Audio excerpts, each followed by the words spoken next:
Speaking about our southern border, we have a report from the Daily Wire here. We have Biden's border crisis. 15 states have smaller populations than total illegal southern border crossings in 2023. Decrying the open border policies of the Biden administration has been a constant theme for Republicans during the last 3 years. Little changed in 2023 with the influx of illegal immigrants continuing strong as Border Patrol encountered roughly more people at the southern border than the population of the entire state of New Mexico.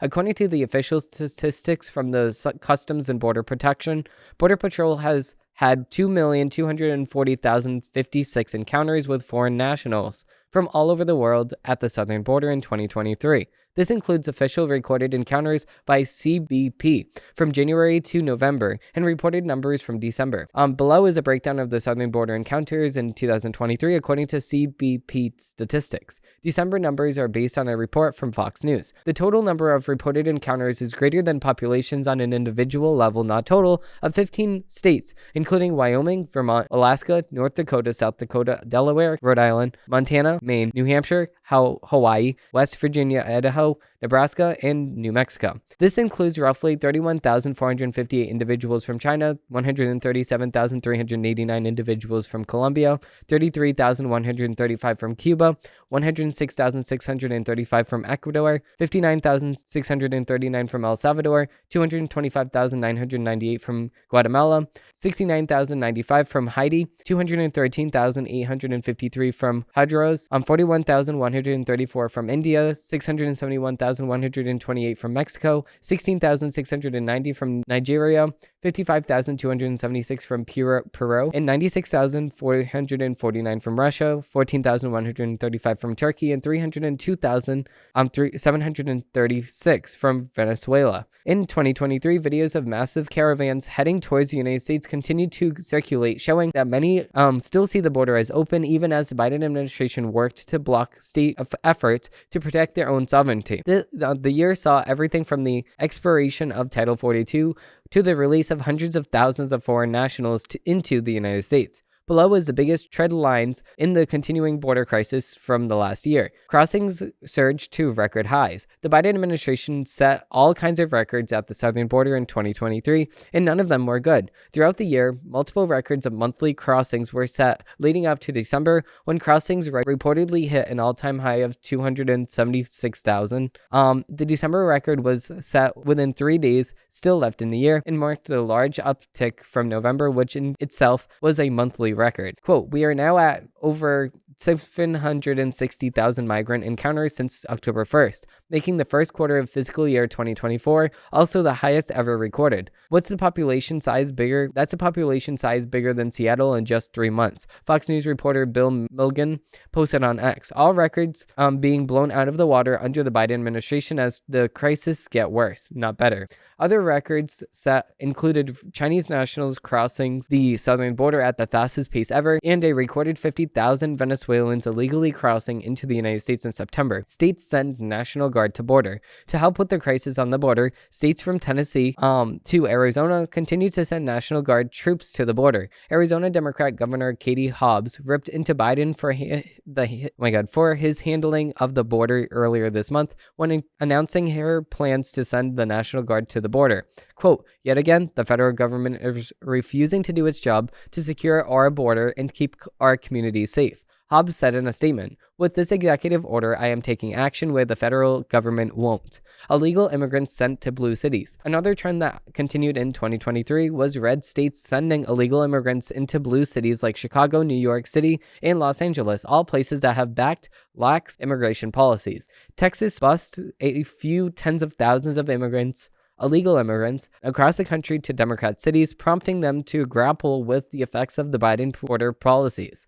In New York City, Mayor Eric Adams was forced to make budget cuts to the city's education department in order to deal with the overflow of illegal immigrants into the Big Apple. Adams and fellow Democrat Mayor Brendan Johnson of Chicago have been sharply critical of the Biden administration and have demanded federal funding to deal with the crisis. Now they know what the border cities and the states are going through. A September investigation by the Daily Wire highlighted how the development's marketing practices appeared to be aimed at the people who were in the United States illegally. The development sells inexpensive plots of land at sky-high interest rates, targeting buyers such as illegal immigrants who are ineligible to apply for traditional loans. The report garnered responses from prominent Republicans like Florida Governor Ron DeSantis and legacy outlets such as Fox News and others. Americans continue to suffer because of illegal immigration. Across the country, from Texas to New York, Americans continue to suffer from the impacts of the illegal immigration. According to a report from the House Republicans, illegal immigration costs the American taxpayer up to $451 billion. Each taxpayer is on the hook for an average of $956 due to the illegal immigration, the report said. The cost comes as inflation has remained high, especially in relation to consumer goods. In November, dozens of seniors in New York, including 94-year-old Army veteran named Frank Tomaro, was reportedly evicted from the senior center, which was then converted into a migrant center. That's just disgusting here. Foreign nationals have been accused of horrific crimes across the country, including murder. Earlier this month, an illegal migrant was arrested in connection to the murder of a 16-year-old Texas high school cheerleader named Elizabeth Mendura. Also in Texas, a 50-year-old illegal immigrant was arrested and charged with illegally fatally shooting two sisters in the head within their Dallas area home. In Nashville, a twice-deported illegal immigrant from Honduras was charged with murder after a man was found in a burned-out vehicle. The man was identified as a member of the Sur 13 gang and affiliated with the Sureños Locos Criminales. A Honduran national was arrested in Ohio after allegedly crashing a minivan into a school bus last week, resulting in dozens injured and the death of an 11-year-old boy. So it's just crazy. This year has been, there's no other word to put it, but an invasion. A couple weeks ago, we actually talked about the mayor of New York, Eric Adams, actually summing up 2023 in one word, and he said New York, which is actually two words, and actually funny because that's what I said on Twitter at the end of the year. He said if I was to say 2023 in one word, I would say New York. Now,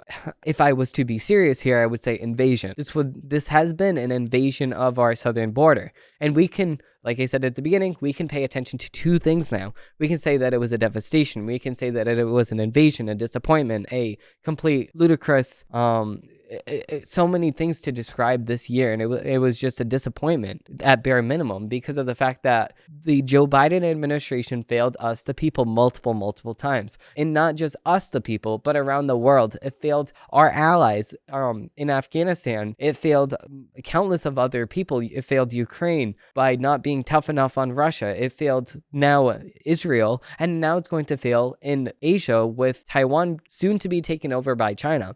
And if Joe Biden does win the election in 2024, we will see the war happening on Taiwan's doorstep because Xi Jinping already said that he is looking forward to a war with Taiwan.